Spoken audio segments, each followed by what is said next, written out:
E aí, galera, bom dia. Vamos começando mais uma aula de língua portuguesa, de gramática. O conteúdo de hoje vai ser verbos. Vamos revisar aí os conteúdos dos verbos, que é um dos conteúdos mais importantes. Então a gente vai dar uma revisada novamente nesse assunto. Vamos começar conceituando, né, o que é um verbo, né? A gente sabe que o verbo é uma classe de palavra, é uma classe gramatical, tá bom? Mas vamos aqui para a teoria, né? Para que serve o verbo? Então, ó, o verbo é uma classe de palavra, dentre as muitas outras da língua portuguesa. Né? A gente sabe que existem 10 classes de palavras, certo? Dividido entre variáveis e invariáveis. O verbo ele está no grupo das variáveis. Inclusive, o verbo é a classe gramatical que mais sofre variações. Bom, as classes gramaticais, galera, para quem está sem entender, classe gramatical é subjuntivo, é o verbo, é o adjetivo, é o artigo, é o numeral, é o advérbio, certo? São 10 as classes gramaticais que existem. Qualquer dúvida, pesquisem. Mas vamos aqui para o verbo. É ele que apresenta as noções de ação, estado e fenômenos da natureza. Exatamente, né? O verbo ele indica as ações, né? O estado em que a pessoa se encontra, tá bom? Os fenômenos meteorológicos, né? Os fenômenos da natureza, como choveu, né? Chover, trovejar, certo?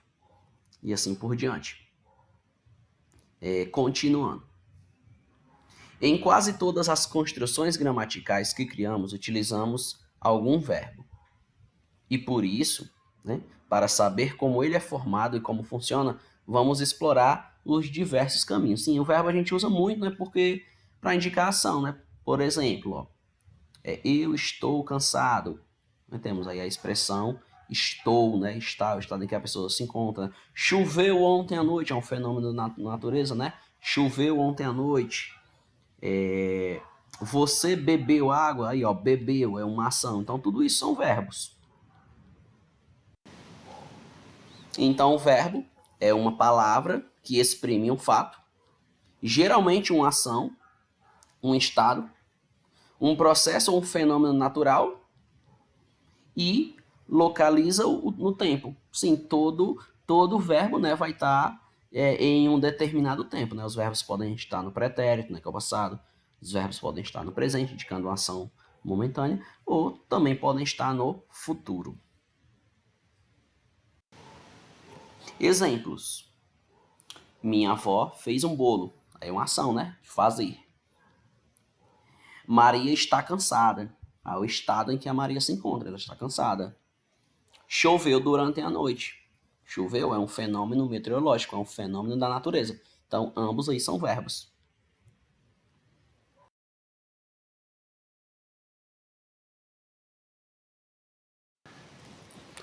Conjugações.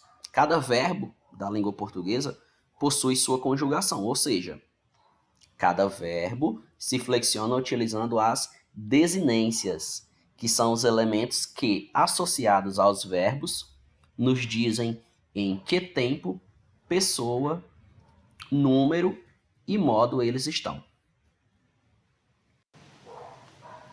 As conjugações que existem, vocês vão lembrar agora, são 3. Primeira, segunda e terceira conjugação. A primeira conjugação são os verbos que terminam com AR, tá bom? Os verbos no infinitivo que terminam com AR. Cantar, correr, partir, ou. Primeira conjugação. Todos que terminam com AR, viu? É porque eu me empolguei e falei logo os 3. Todos que terminam com AR. Por exemplo, andar, falar, cantar. Todos esses verbos, tá bom? Que vão terminar com AR, estão aí na primeira conjugação. Segunda conjugação são os verbos que terminam com ER, tá bom? Com ER, como correr, beber, viver. Mas também não pode esquecer que o verbo por e seus derivados também fazem parte dessa segunda conjugação. Por, dispor, contrapor, depor, tá bom? E também temos os verbos da terceira conjugação, que são os que terminam com IR. Sorrir, partir, tá bom? São exemplos. Então, os verbos pertencem a uma mesma conjugação, dependendo de sua desinência, com certeza. Então, vamos prosseguir aqui. Flexão verbal, como eu disse, né, o verbo, dentre todas as classes gramaticais, é a classe gramatical que sofre mais variações, que sofre mais flexões. Então vamos aqui, ó. O verbo é uma palavra variável, ou seja, é flexionado e pode exprimir tanto acontecimentos, como situar eventos, exprimir ações, manifestar sentimentos, entre outras coisas. Modo e tempo dos verbos. Vamos começar aqui, ó. Nós temos no modo indicativo, subjuntivo e imperativo. Vamos ver um por vez. Primeiramente, o modo indicativo, galera. Indica ação ou estado. Pode ser utilizado para fazer referência ao presente, passado ou futuro. Nesse modo, o fato é considerado como certo, real. Então, resumindo, o modo indicativo indica um acontecimento real e verdadeiro, tá bom? Um acontecimento real e verdadeiro. Enquanto o modo subjuntivo apresenta uma possibilidade, incerteza de existência ou não existência. Nesse modo, o foco é ação, né? Ainda não realizada. Então, repetindo, ó, nesse modo, o foco é a ação ainda não realizada. Resumindo, o modo subjuntivo é o modo que expressa uma dúvida, uma incerteza, tá bom? Fato que eu não tenho certeza se vai acontecer, tá bom? Porque ou ele não depende de mim, certo? Ou ele também é uma coisa que ainda não aconteceu, né? Por exemplo, se não chover, amanhã iremos à praia, mas não depende de mim, porque, né, a chuva é um fenômeno meteorológico, não depende de mim. Se vai chover ou não, tá bom? Então, continuando aqui agora o modo imperativo. A palavra vem do latim imperare e tem como significado comandar, estimular, fazer algo. Um conselho, um convite, induzir, animar. Resumindo, o modo imperativo, ele é quando dá ordens ou faz pedidos. Por exemplo, quando tem uma receita culinária, você encontra vários verbos do modo imperativo, porque, ó, adicione 2 colheres de açúcar, né? Ó, adicione, tá dando ordem, né? Leve ao forno, né? Ó, leve, adicione, tá bom? Então, esses verbos que dão ordens são verbos imperativos, tá bom? Vamos aqui ver exemplos, né, para fixar melhor ainda. Do modo indicativo, como eu falei para vocês, o modo indicativo é um acontecimento real e verdadeiro. Então, ó, eu sempre estudo. Então, não há dúvidas aqui, tá bom, do que está sendo dito. Eu sempre estudo, é uma afirmação. O modo indicativo, estou afirmando, certo, que isso acontece de verdade, tá bom? Segundo exemplo, talvez eu estude amanhã. Lembra que eu falei que o modo subjuntivo é o modo da dúvida. Então, talvez eu estude amanhã. Não é certeza que isso vá acontecer, tá bom? Talvez. E temos esse outro que é estude agora, menino. É o modo imperativo. Perceba que, ó, estude é uma ordem, certo? Imperativo, afirmativa.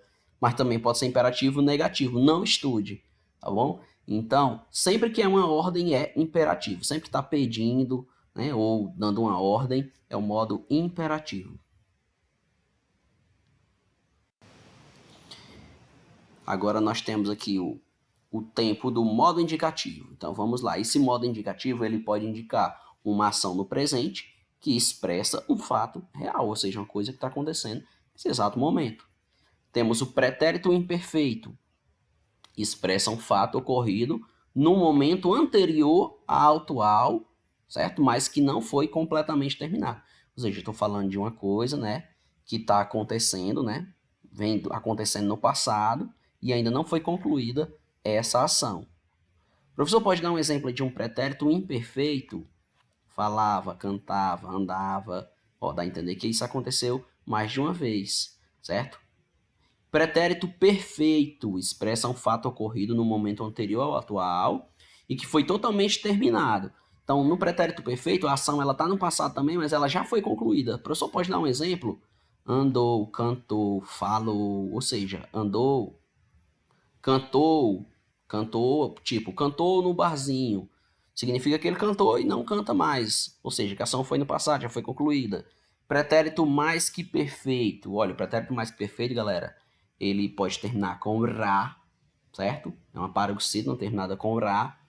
e significa havia falado, havia cantado, por exemplo, ó, cantara, falara, partira, andara, que é a mesma coisa de havia falado, havia cantado, havia partido, havia andado, porque tem a forma dele simples e composta, né?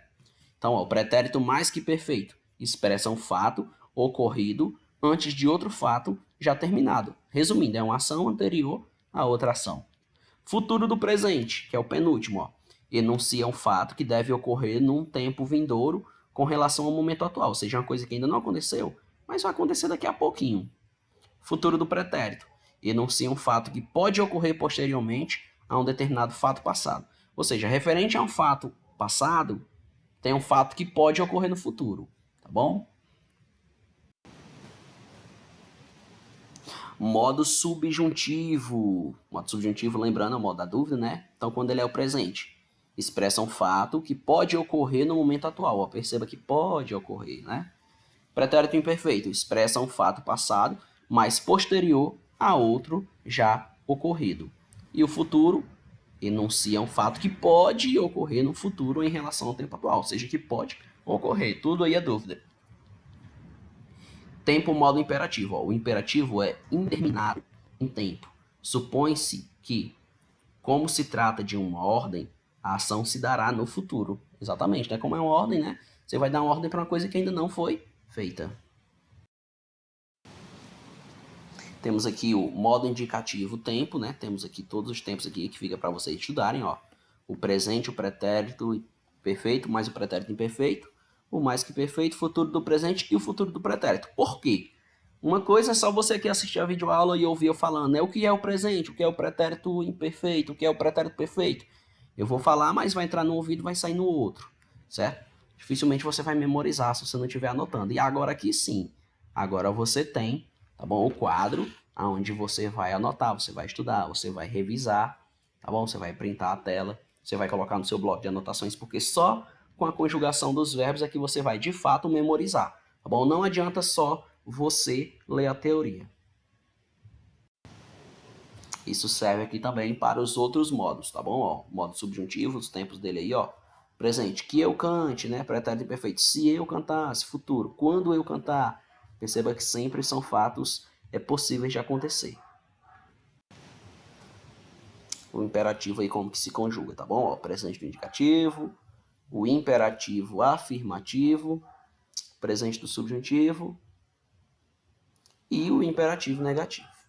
Beleza, galera? Então, novamente, reforçando, né? Vocês têm que fazer a leitura, né? Porque eu já expliquei todos esses tempos verbais no decorrer da aula, mas, logicamente, você tem que fazer aqui a leitura para a sua memorização. Você pode até surgir uma dúvida aqui. Professor, por que o imperativo afirmativo e o imperativo negativo não tem a primeira pessoa?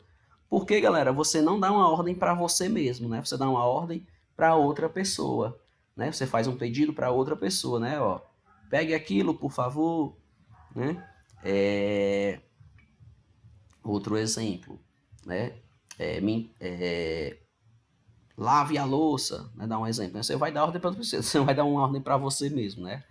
Tipo uma ordem para você próprio realizar uma ação. Então, por isso que tanto o imperativo afirmativo quanto o imperativo negativo não tem a primeira pessoa. Imperativo negativo, lembrando, é quando tem a palavra negativa, né? Tipo, não faça isso, nunca faça isso, tá bom? Número e pessoa. O número, quando a gente fala em número, a gente está falando da flexão do verbo no singular ou no plural, tá bom? E para fazer a concordância com o sujeito, o verbo apresenta três pessoas no singular e três no plural. No singular nós temos o eu, o tu e o ele, e no plural nós temos o nós, o vós e o ele. São os que a gente usa, né, para conjugar os verbos, né? Eu, tu, ele ou ela, nós, vós, eles ou elas, bom?